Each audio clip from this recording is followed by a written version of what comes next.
Marcos 5, eu vou ler dos versículos 1 a 20, que diz assim: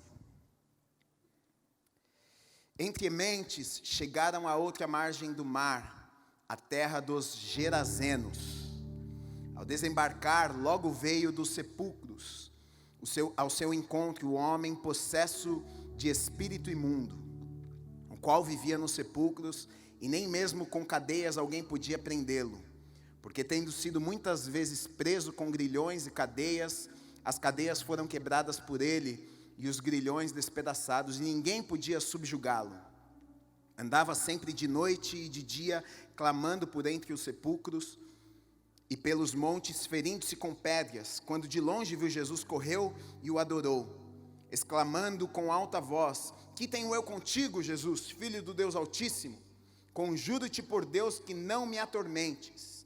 Porque Jesus lhe dissera: Espírito imundo, sai deste homem. E perguntou-lhe: Qual é o teu nome? Respondeu ele: Legião é o meu nome, porque somos muitos. E rogou-lhe encarecidamente que os não mandasse para fora do país. Ora, pastava ali perto, ali pelo monte, uma grande manada de porcos. E os espíritos imundos rogavam a Jesus, dizendo: Manda-nos para os porcos, para que entremos neles. Jesus o permitiu. Então, saindo os espíritos imundos, entraram nos porcos, e a manada, que era cerca de 2.000, precipitou-se despenhadeiro abaixo para dentro do mar, onde se afogaram. Os porqueiros fugiram e o anunciaram na cidade e pelos campos. Então saiu o povo para ver o que sucedera. Indo ter com Jesus, viram o endemoniado que tivera a legião, assentado, vestido em perfeito juízo, e temeram. Os que haviam presenciado os fatos contaram-lhes o que acontecera ao endemoniado e acerca dos porcos. E entraram a rogar-lhe que se retirasse da terra deles. Ao entrar Jesus no barco, suplicava-lhe o que fora endemoniado que o deixasse estar com ele. Jesus, porém, não lhe permitiu, mas ordenou-lhe: Vai para a tua casa, para os teus, anuncia-lhes tudo o que o Senhor te fez e como teve compaixão de ti. Então ele foi e começou a proclamar em Decápolis tudo o que Jesus lhe fizera, e todos se admiravam. Amém. Aqui é mais uma de muitas histórias que é contada na Bíblia de um encontro que Jesus tem com uma pessoa comum, e que a pessoa é transformada, curada, liberta. João 21, 25 vai dizer que se fosse para escrever todos os milagres, todos os feitos de Jesus, não teria livro no mundo que pudesse caber todos os milagres, tudo aquilo que Jesus fez em pouco tempo que ele andou aqui nessa terra. Agora eu fico pensando quão difícil foi para Marcos, para Lucas, para João ter escolhido a dedo as histórias que eles iriam registrar na Bíblia para ficar para sempre. Até hoje queriam nos ensinar tantas coisas, porque muitas com certeza ficaram para fora. Então já mostra para nós a importância daquilo que foi colocado aqui. E eu fiquei pensando nesse texto, e sempre quando eu vou pregar, sempre quando eu vou estudar, sempre quando eu estou lendo a palavra, primeiro eu me coloco no lugar ali das pessoas ali, eu me vejo ali dentro, eu estou lendo sobre Pedro, eu me vejo em Pedro. Ai meu Deus, aquele cara que fala. Eu estou lendo Davi, eu me vejo em Davi. Nossa, o cara segundo o coração de Deus, mas que erra, que falha. Eu sempre me coloco no lugar. E quando eu vou preparar um sermão, eu sempre tento colocar também a igreja, as pessoas que estão sentadas ali no lugar, como que Deus quer falar com elas. E lendo este texto, eu comecei a pensar e falei assim: será que é um texto que fala conosco? Será que é um texto que fala comigo? Será que é um texto que fala com a igreja? Porque acredito que a maioria de nós não estamos vivendo na mesma situação que aquele homem estava vivendo. A Bíblia vai contar que esse homem, ele vive em cemitérios. A Bíblia vai contar que esse homem, ele anda de um lado para outro endemoniado, uma legião, muitos espíritos estão dentro dele. Ele vive como um animal, ele está longe dos seus familiares, ele não tem amigos, ele não tem contato com ninguém, ele está vivendo como um animal no meio do nada. As pessoas têm medo dele. E você que está sentado aqui no banco dessa igreja provavelmente não vive dessa forma, e eu também não vivo dessa forma. Então eu fiquei pensando: será que a gente se conecta com esse homem? Será que ele pode nos ensinar algumas coisas? Será que a gente pode até se parecer com ele em algumas coisas? E a minha resposta é sim. Vou te provar nessa noite. Jesus, ele ele não estava naquele lugar em Gadara, Jesus não estava, ele faz uma viagem, na verdade, para se encontrar com aquele homem, ele muda os seus planos, ele muda o trajeto para se encontrar com aquele homem, ele faz uma viagem para se encontrar com aquele homem, e ele está com seus discípulos, e ele chega lá para se encontrar com aquele homem que está endemoniado, com aquele homem que ninguém queria estar com aquele homem, ninguém queria sentar com aquele homem, ninguém queria conversar com aquele homem. A Bíblia conta que eles tentavam prender aquele homem, mas ele rompia as cadeias, ele quebrava tudo, ele vivia como um animal. As pessoas não queriam contato, queriam estar longe daquele homem, mas Jesus, ele faz o contrário, ele deixa tudo, ele deixa aquilo que ele estava fazendo para se encontrar com um homem que as pessoas não queriam se encontrar. E aí quando ele se encontra com esse homem, na verdade aquele homem, ele não queria estar com Jesus, porque quando Jesus chega até ele, o homem rejeita Jesus, diz: não, se afasta de mim, filho de Deus, eu não quero que você fique aqui perto de mim, porque os espíritos que estavam naquele homem sabiam que a presença de Jesus ali iria causar transformação na vida daquele homem. E aqui já está a primeira coisa que muitas vezes nós podemos nos identificar aqui. Por quê? Porque muitas vezes é justamente o que nós fazemos nas nossas vidas. Nós afastamos e nós rejeitamos Deus das nossas vidas. Por quê? Porque quando falhamos, quando erramos, quando estamos em pecado, quando estamos longe de Deus, a última coisa que nós queremos é que Jesus veja a gente. A gente quer se esconder de Deus. Já viu aquele irmão que some da igreja? Já viu aquele irmão que parece que está tímido, está envergonhado, não quer vir na igreja? Por quê? Porque ele não quer, na verdade, ele não quer estar na presença de Deus, ele quer fugir das coisas de Deus, ele não quer ouvir uma palavra, uma pessoa liga para ele, ele não quer atender, ele não quer falar, ele não quer ouvir, porque ele sabe que Deus vai falar com ele. Aquele homem, ele rejeita Jesus, ele não queria ouvir o que Jesus tinha para dizer para ele, mas Jesus se importa de tal forma com aquele homem, que mesmo aquele homem não querendo ouvi-lo, Jesus vai até ele e começa a falar com aquele homem. Mas a primeira coisa que acontece aqui é uma rejeição, que na verdade muitas vezes o ser humano passa por isso. O ser humano, aquele que não conhece a Deus, muitas vezes faz justamente isso com Deus. Se você for falar com uma pessoa que não acredita em Deus, se você for falar para uma pessoa que vive a sua vida no mundo, a primeira coisa que ela vai fazer, ela vai rejeitar. Não, esse negócio, não quero esse negócio. A pessoa já tem um preconceito, né? Ela já vai, não, eu não, cristão, Deus, religião, não, eu não quero esse negócio. A nossa tendência é de rejeitarmos, né, a Deus. E aquele homem faz a mesma coisa: não, eu não quero nada com você, filho de Deus, eu não quero nada com você. Mas Jesus mesmo assim continua falando com aquele homem, e Jesus faz uma pergunta para aquele homem. Jesus diz: quem é você? Faz uma pergunta: quem é você? Agora a minha pergunta é: por que você acha que Jesus fez aquela pergunta? Será que Jesus não sabia quem era aquele homem? Ou será que Jesus sabia quem era aquele homem, mas aquele homem já não sabia mais quem ele era? Jesus, sendo filho de Deus e sendo Deus também, você acha que ele não sabia quem era aquele homem? Com certeza ele sabia, e na verdade ele estava ali justamente porque ele sabia que ele iria se encontrar com aquele homem, que aquele homem precisava dele, por isso ele estava naquele lugar. Mas aquele homem já não sabia mais quem ele era, tanto que quando ele pergunta, nem o homem responde, nem quem responde são os espíritos, e diz para Jesus: olha, nós somos uma legião, nós somos muitos que estamos aqui dentro deste homem. Porque deixa eu te dizer uma coisa, na verdade, sabe o que acontece? O pecado, quando vai entrando na vida de uma pessoa, é justamente isso que acontece. A pessoa vai perdendo a identidade, ela vai deixando de conhecer quem ela é. Na verdade, ela vai perdendo, ela deixa de saber aquilo que Deus pensa a respeito dela. Ela acha ela pensa que...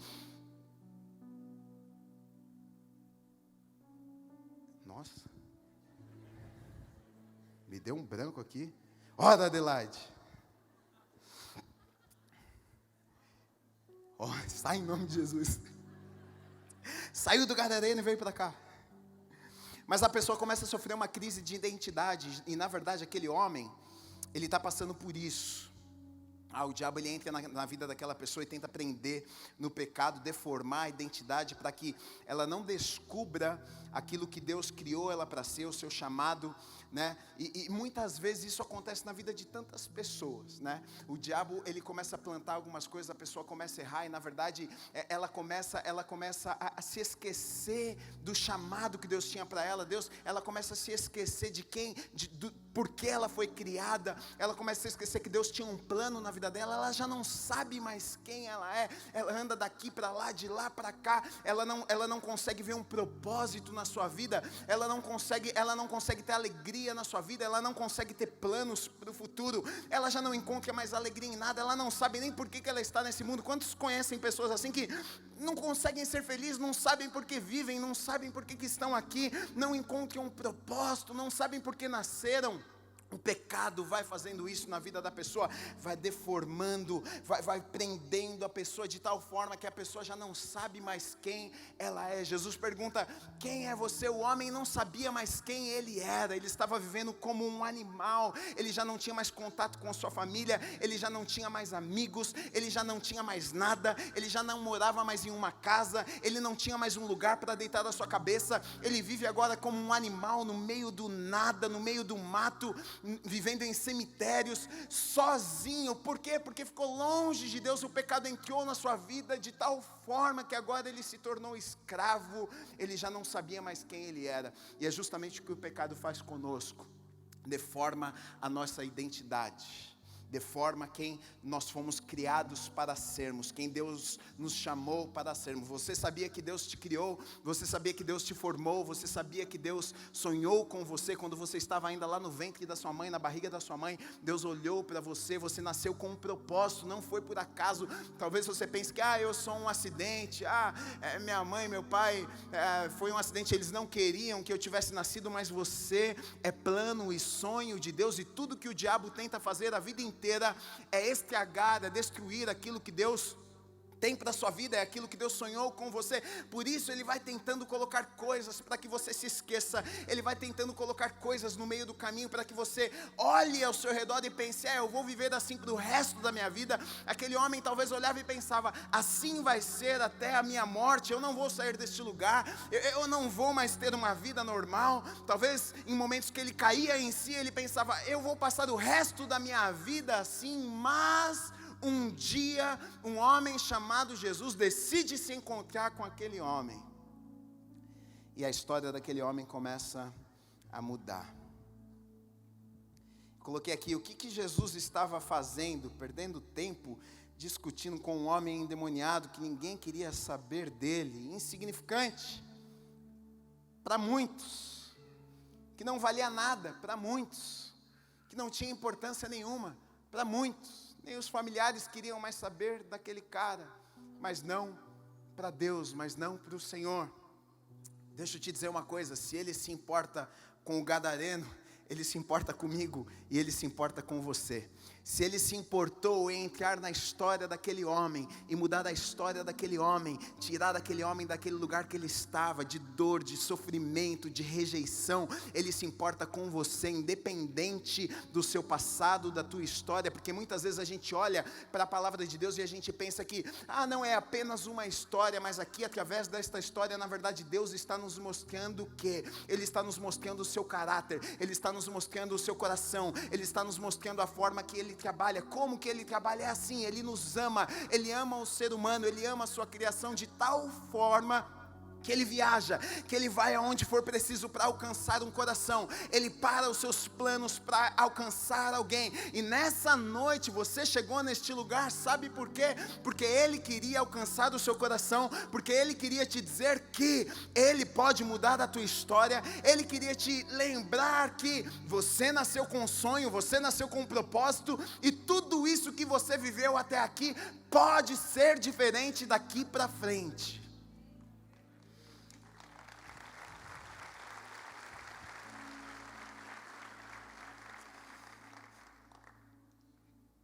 Mas na verdade a história, ela não começa aqui no capítulo 5. Eu li para vocês a partir do versículo 1 até o 20, mas na verdade a história não começa ali. A história começa no capítulo 4. a partir do versículo 35, que diz assim: naquele dia, sendo já tarde, disse-lhe Jesus: passemos para a outra margem. E eles, despedindo a multidão, o levaram assim como estava no barco, e os outros barcos o seguiam. Ora, levantou-se grande temporal de vento, e as ondas se arremessavam contra o barco, de modo que o mesmo já estava a encher-se de água. E Jesus estava na popa, dormindo sobre o travesseiro. Eles o despertaram e lhe disseram: mestre, não te importa que pereçamos? E ele, despertando, repreendeu o vento e disse ao mar: acalma-te, emudece. O vento se aquietou e fez-se grande bonança. Então lhes disse: por que sois assim tímidos? Como é que não tendes fé? E eles, possuídos de grande temor, diziam uns aos outros: quem é este que até o vento e o mar lhe obedecem? Olha só, Jesus está do outro lado do mar. Jesus pega os seus discípulos, Jesus faz uma viagem, já sabendo que do outro lado ele teria um encontro, do outro lado havia uma pessoa que estava precisando dele. Eu fico pensando agora, a cabeça dos discípulos, talvez pensando, o que é que Jesus está planejando, o que é que Jesus está pensando, porque eles sabiam para onde eles estavam indo. Estamos indo lá para Gadara. O que tem lá naquele lugar? O que a gente vai fazer com aquele povo? Jesus, ele acho que pirou. Os discípulos talvez estavam pensando: nós estamos indo para o lugar errado. E muitas vezes a gente se sente assim, mas Jesus sabia exatamente o que ele estava fazendo, porque ele sabia que ele precisava estar naquele lugar para se encontrar com aquele homem, porque era a única saída, a única solução. Ninguém conseguia mudar aquele homem, as cadeias não conseguiam prender aquele homem, os familiares, os amigos, ninguém podia fazer nada. Mas Jesus, ele sabe que se ele se encontrasse com aquele homem, a história daquele homem seria mudada. Agora Jesus pega os seus discípulos e ele está dentro do barquinho, e a gente, como eu li para vocês aqui, a gente sabe, ele está viajando e Jesus está tranquilo, ele deita lá no barco, está descansando, e uma grande tempestade acontece no meio do mar, de tal forma que os discípulos começam a ficar desesperados, achando que eles iriam morrer. E agora? A gente vai morrer, e tempestade de cá, tempestade de lá. Eles acordam Jesus: Jesus, você não está preocupado não? A gente vai morrer afogado aqui, você está aí dormindo, acorda, faz alguma coisa. Jesus manda a tempestade acalmar. Mas aqui tem uma lição muito importante para nós, porque sabe o que acontece? Muitas vezes a gente pensa que tempestades vêm sobre as nossas vidas somente quando estamos fazendo algo errado, quando estamos na direção errada. E aqui justamente estava acontecendo o contrário. Jesus estava indo na direção certa. Jesus estava cumprindo o propósito do Pai. Jesus estava indo mudar a vida de uma pessoa. Jesus estava indo cumprir uma agenda que ele sabia que ele precisava cumprir. Jesus estava indo mudar a vida de uma pessoa, e o diabo sabia disso e estava tentando impedir Jesus de chegar do outro lado. Muitas vezes a gente pensa que tempestades nas nossas vidas é porque, eu devo estar fazendo alguma coisa errada, mas muitas vezes não. Às vezes o fato de eu estar fazendo o que é certo, o diabo levanta tempestades para tentar me parar. Muitas vezes a tempestade pode ser um sinal de que realmente eu estou avançando. A tempestade pode ser um sinal de que eu estou no centro da vontade de Deus. A tempestade pode ser um sinal de que o diabo está furioso comigo, porque ele sabe que se eu chegar do outro lado, ele sabe que se eu pôr no meu pé lá, um grande milagre vai acontecer. Então ele tenta de todas as formas me parar no meio do caminho. Ele tenta de todas as formas roubar a minha fé. Ele tenta me desanimar. Ele manda uma tempestade, ele para tudo, levanta as águas. Ele usa aquela situação toda para os discípulos ficarem desencorajados. Imagina se Jesus não estivesse no barco.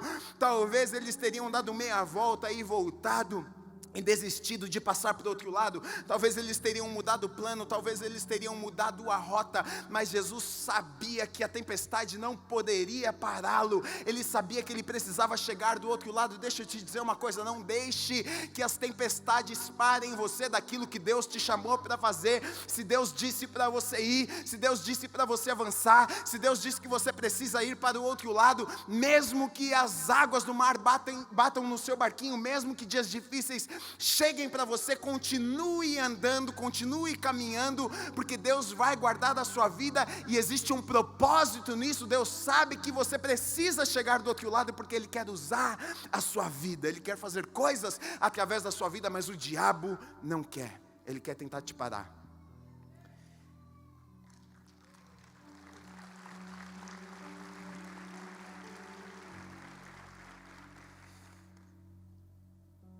Eu coloquei tempestades, me indicam também que Deus está a caminho. Ninguém ataca ou tenta roubar o que não é valioso para Deus. Então, nós precisamos entender que muitas vezes as lutas, às vezes a gente olha com olhos errados, a gente pensa que quando enfrentamos lutas, a gente até culpa Deus e pensa, o Senhor não gosta de mim, porque se o Senhor gostasse de mim, eu não enfrentaria essas circunstâncias difíceis.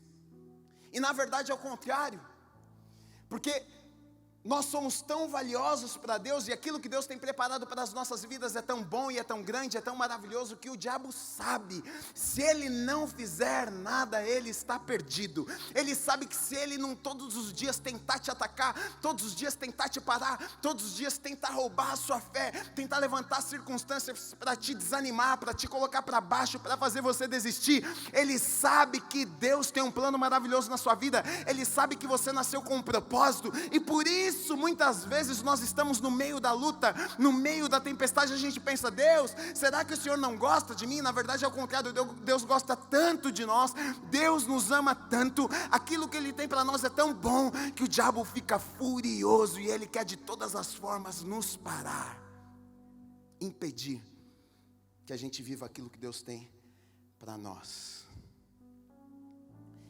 Mas Jesus manda a tempestade parar, fica tudo certo, e ele chega do outro lado, e aí ele começa a ter aquele diálogo com aquele homem. A princípio aquele homem não quer falar com Jesus, rejeita, mas Jesus começa a dizer, quem é você? Ele fala dos espíritos, Jesus expulsa, vai falar que vai expulsar os espíritos, os demônios daquele homem. Aí os demônios pedem para Jesus e falam, não faz isso com a gente não manda a gente para fora do país não, manda a gente entrar nos porcos aqui. E Jesus aceita aquele pedido, diz, não, tudo bem então pode ir para os porcos. Olha que coisa louca. Aí os demônios saem do homem e entram em 2.000 porcos, 2.000 porquinhos endemoniados. Olha que coisa louca. Aí os porquinhos endemoniados se tacam da ribanceira, e porco não sabe nadar, né? Cai na água e morrem tudo afogados.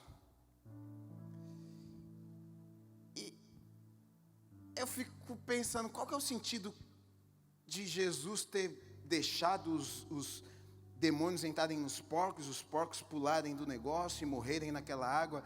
O homem agora está liberto, tudo bem, mas e por que não mandou embora logo? Não, some daqui, sai em nome de Jesus. Entrou nos porcos. Por que os espíritos malignos pediram para Jesus para entrar nos porcos? Você vai entender isso se você continuar lendo a história. Você vai entender o porquê que os espíritos pediram, que os demônios pediram para entrar nos porcos e os porcos caírem na ribanceira. Olha o que diz no versículo 14, olha. Os porqueiros fugiram e anunciaram na cidade pelos campos. Então saiu o povo para ver o que sucedera. Indo ter com Jesus, viram o endemoniado que tivera a legião assentado, vestido em perfeito juízo, e temeram. Então os porqueiros foram lá, viram um homem agora, aquele maluco está normal. Eles ficaram com medo daquilo, porque o que aconteceu com esse maluco? Aí olha o que diz, os que haviam presenciado os fatos, contaram-lhe os que acontecera ao endemoniado e acerca dos porcos. Aí contaram para os porqueiros, então, ele está bom agora, está bonzinho, os demônios saíram dele, mas o problema é que os demônios saíram dele e entraram nos seus porcos, e os porcos pularam e morreram 2.000 porcos aí. Aí olha o que diz, e entraram a rogar-lhe que se retirasse da terra deles. Aqui está o porquê. Por quê? Porque os espíritos, na verdade aquela região era uma região que se cultivava porcos, era um meio de eles fazerem negócios, de eles ganharem a vida, por isso que ali havia muitos porcos. E os demônios sabiam que o coração daqueles homens estavam aonde? Nos porcos. Então, qual foi o plano deles? Já que Jesus está aqui, não tem jeito mesmo, Jesus vai mandar a gente embora desse homem aqui, esse homem vai ficar liberto e vai ter a vida restaurada, e fazer o quê? A gente não tem o que fazer. Tiveram uma ideia, vamos nos porquinhos. Entraram nos porcos, os porcos pularam. qual foi o plano dos demônios?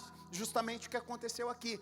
Os porqueiros ficaram irados com aquilo que aconteceu, indignados, bravos com Jesus, e fizeram o quê? Mandaram Jesus embora. Não deixaram que Jesus ficasse ali com eles. Mandaram Jesus embora daquele lugar. Agora Jesus já entra no seu barco para ir embora. Jesus poderia ter ficado ali para pregar, talvez para aqueles homens, para fazer uma revolução naquele lugar, mas agora está todo mundo bravo com Jesus, porque todo mundo perdeu os seus bens, todo mundo agora perdeu alguma coisa, está todo mundo indignado. Como é que esse cara vem aqui na nossa cidade, aparece aqui, mata um monte de porco, some daqui? E deixa eu te dizer uma coisa, muitas vezes, sabe o que acontece? O diabo usa coisas que ele sabe que nós gostamos para alcançar os nossos corações, para que a gente se vire contra Deus. Presta atenção nisso. O diabo usa coisas, o diabo usa pessoas que ele sabe que são importantes para nós, para ferir os nossos corações, muitas vezes porque ele sabe que ele usando aquela pessoa, se ele usar aquela coisa, ele sabe aonde está o seu coração. Você acha que o diabo não sabe o que tem o seu coração? Você acha que o diabo não sabe o que você gosta? Ele sabe até melhor do que você, aquilo que você gosta. Ele sabe muito bem. Se você é aquela pessoa que é toda manhosa e fica chateado com tudo, ele vai usar pessoas para ferir o teu coração. E aí você se sente tão ferida que você diz: Deus não me ama, porque se ele me amasse, ele não ia permitir que essa pessoa fizesse isso comigo. Ele não ia permitir que essa pessoa virasse as costas para mim. Está vendo? Deus não me ama. E aí você fica bravo com Deus e cai no plano do diabo. O diabo usa estratégias, pessoas, coisas para alcançar o teu coração, para que você afaste Deus da tua vida. E foi justamente o que ele fez aqui neste lugar. Os porcos caíram, ele conseguiu chegar no coração dos homens, e agora os homens, o que eles fazem? Afastam Jesus daquele lugar. Mas o diabo, achando que estava no controle, achando que os planos dele são os melhores planos, Jesus já estava à frente. Jesus estava partindo, mas estava deixando agora um pastor naquele lugar. Jesus estava indo embora, mas estava deixando um representante. O diabo se esqueceu que a vida daquele homem havia sido transformada. O diabo se esqueceu que agora aquele homem estava liberto. O diabo se esqueceu que agora aquele homem que antes endemoniado, que antes servia a ele, que antes estava preso, agora estava liberto, agora tinha um testemunho para contar, agora tinha uma palavra para contar para outras pessoas, e que as vidas e pessoas seriam abençoadas através da sua vida, do seu testemunho. Agora, é engraçado que quando Jesus ele entra no barco para ir embora, o homem vai lá no barco e fala: Jesus, deixa com você, você não vai me deixar com esses malucos aqui não, né? Você vê até que me libertou, me salvou, os caras mandaram você embora, eles vão querer me matar aqui também. Me leva junto. E Jesus, o que ele faz? Pode ficar. Fica aqui agora, meu filho.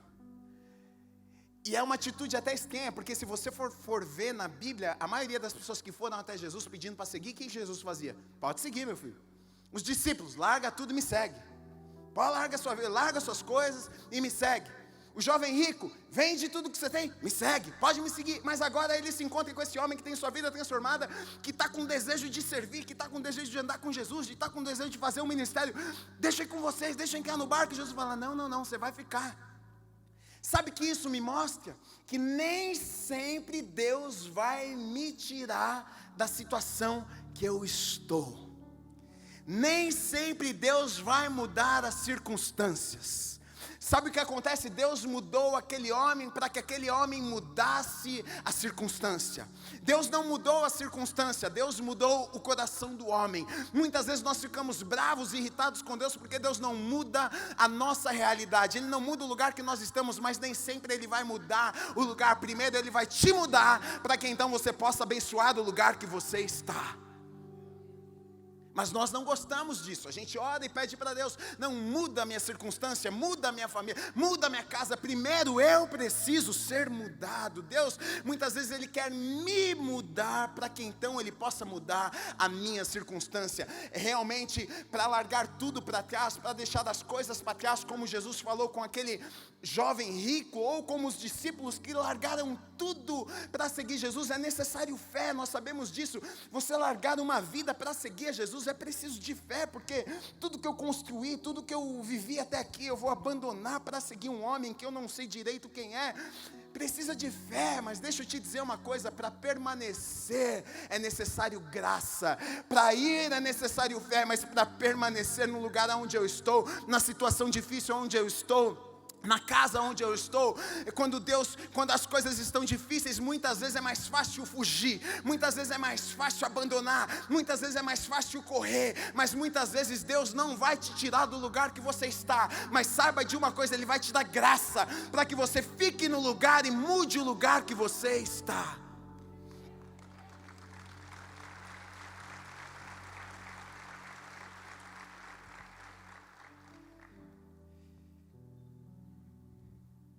Jesus fala para aquele homem: fica, meu filho, você vai ficar aqui,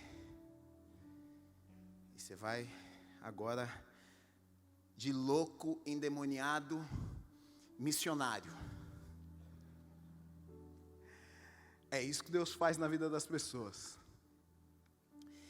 Aquele que ninguém chegava perto, aquele que ninguém queria saber, agora missionário, agora pregador da palavra, agora vai se tornar o primeiro evangelista dos gentios, agora vai começar a pregar a palavra, agora ele tem um testemunho para contar. Na verdade ele não precisa nem contar, porque na verdade todo mundo sabia quem ele era.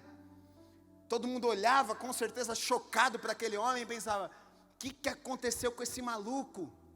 Estava fácil agora, era só ele falar: meu amigo, deixa eu te contar uma coisa, eu me encontrei com um cara chamado Jesus, ele fez uma oração por mim, transformou a minha vida, falou que tem um bom futuro para mim, falou isso, você quer também? Eu quero esse negócio para mim, porque eu vi o jeito que você estava. É isso que Deus faz nas nossas vidas. Quantos de nós já tivemos essa experiência das pessoas olharem e falarem assim: cara, o que aconteceu com você, o que aconteceu com aquela pessoa? Alguém me falou esses dias aqui que está vindo umas pessoas junto com uma outra pessoa, porque falaram: a pessoa mudou tanto, a gente não sabe o que estava acontecendo com essa pessoa aqui. O chefe ficou curioso, falou: onde você está indo? Ah, tá na igreja. Não, eu vou lá também. O que estão fazendo com você?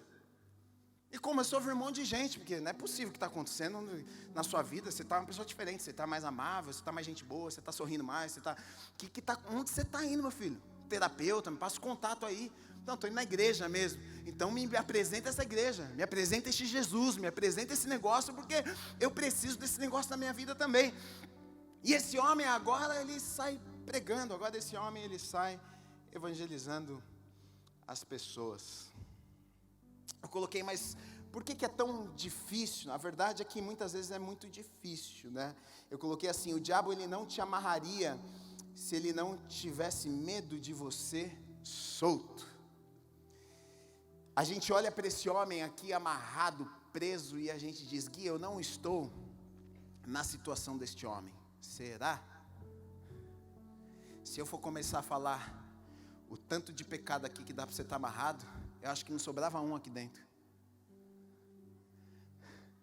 Talvez alguns. Tanto de coisa que o diabo tenta amarrar as nossas vidas. Em pecados, pornografia, sexo. Ixi, a lista é muito grande. Aquele homem estava amarrado, ele estava preso. E muitas vezes é tão difícil, porque é justamente o diabo, ele quer nos manter nesse lugar presos para sempre, porque ele sabe que se ele bobear, a gente vai viver aquilo que Deus tem preparado para as nossas vidas, né? Prisões, escravidão. Eu coloquei: cada um tem a sua, cada um tem os seus problemas, cada um tem as suas tentações. A verdade, queridos, é que muitas vezes até maldições hereditárias de pessoas que vêm sofrendo da família, é aquilo, o pai era um alcoólatra, o avô era um alcoólatra, e aí a pessoa sofre daquilo desde a adolescência, bebe porque via o pai bebendo, via o avô bebendo, é aquela coisa que está na família, está impregnada, parece que a pessoa não consegue se libertar e está vivendo aquilo, e é uma escravidão, ela está presa, aquilo prende a vida dela, vai destruindo a sua vida. E muitas vezes é tão difícil. Mas existe um jeito. Existe alguém que pode mudar essa história. Aquele homem, a sua história foi transformada não apenas porque Deus queria transformar a sua vida, mas Deus queria transformar através da sua vida. Aquilo que você passou, aquilo que você viveu, a dor que você chorou, não é apenas para que você pudesse conhecer o amor e o poder de Deus na sua vida, mas é para que o seu testemunho pudesse alcançar a vida de outras pessoas também. Pessoas vão saber de onde você veio, pessoas vão saber da história da tua família, pessoas vão saber que o avô era alcoólatra, que o pai era alcoólatra, mas que por algum motivo, algum dia você pisou num lugar, teve um encontro com o Senhor, a sua vida foi transformada, e agora a sua geração vai ser transformada por causa da tua vida, por causa de uma decisão. Agora as coisas são diferentes. Isso acontece na vida daquele homem. Eu coloquei aqui que muitas vezes o grande problema é que a gente pensa que por causa do que vivemos, Deus não vai usar as nossas vidas.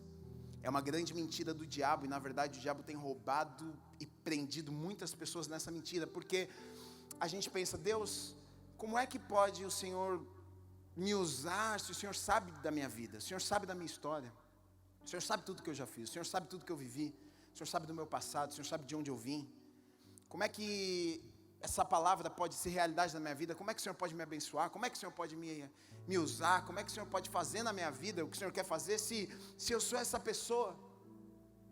E Jesus prova aqui para nós que independente do passado, independente o que aconteceu, quando nós nos encontramos com Ele, existe uma nova chance. Ele nos dá um novo começo. Ele tem um futuro para as nossas vidas. Aquele homem endemoniado, aquele homem que não tinha esperança, aquele homem que ninguém queria saber dele, agora vira um pregador da palavra, agora sai alcançando corações, agora sai levando a palavra e dizendo, olha, vocês precisam ter um encontro com esse homem, vocês precisam conhecer esse homem, porque olha, vocês sabem do lugar de onde eu vim. E muitas vezes a gente pensa que não podemos ter um bom futuro, a gente pensa que Deus não pode fazer nas nossas vidas mais, porque Gui, o meu passado é muito feio, é muito escuro, Deus não vai fazer aquilo que Ele tem para fazer na minha vida. Deixa eu te dizer uma coisa, Deus me mandou nessa noite, neste lugar, para te dizer que existe um bom futuro, que Ele quer usar a sua vida ainda, independente do que aconteceu até aqui, independente das frustrações, independente das feridas do passado, independente do choro, da lágrima, independente das frustrações, independente dos teus erros, independente das tuas escolhas, Deus está te dizendo que tem um novo começo para você. Deus está te dizendo que Ele pode usar a sua vida ainda. Deus está te dizendo que assim como Ele fez na vida daquele gadareno e usou a vida daquele homem, começou de novo, Ele pode começar de novo com você, se você quiser.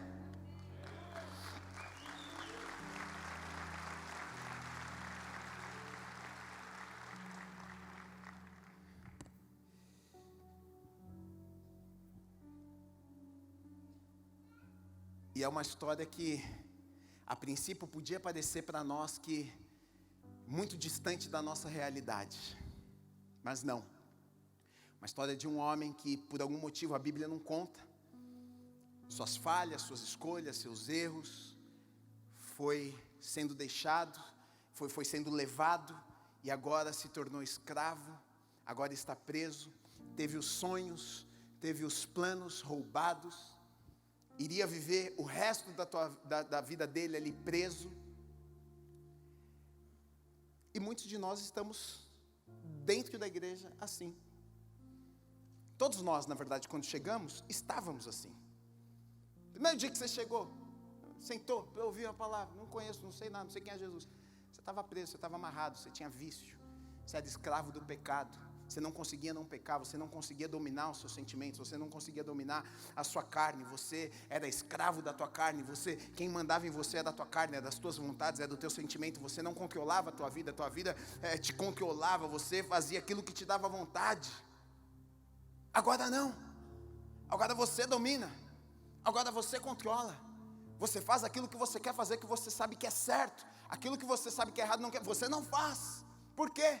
Porque o Espírito Santo de Deus está habitando em você, te fortalece, você sabe que tem coisas muito melhores para você do que aquilo que você fazia antes.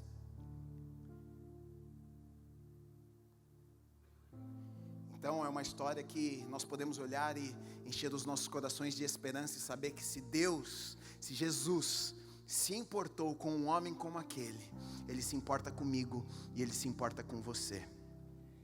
Se Ele deixou de fazer o que Ele estava fazendo, viajou para se encontrar com aquele homem, para mudar a história daquele homem, para alcançar o coração daquele homem, Ele está neste lugar, Ele te trouxe neste lugar para fazer isso na minha e na sua vida também.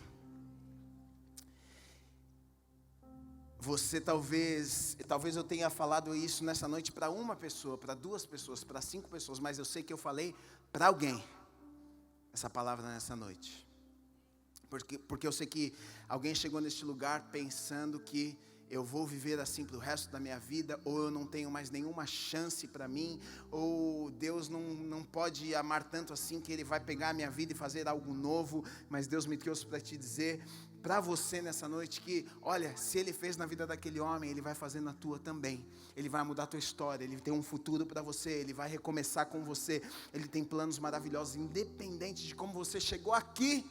Se você olhar para Ele nessa noite e disser, olha, sou eu essa pessoa, eu quero ter a minha vida mudada, eu quero ter a minha vida transformada, pode ter certeza que Deus vai fazer aquilo que Ele tem para fazer na sua vida.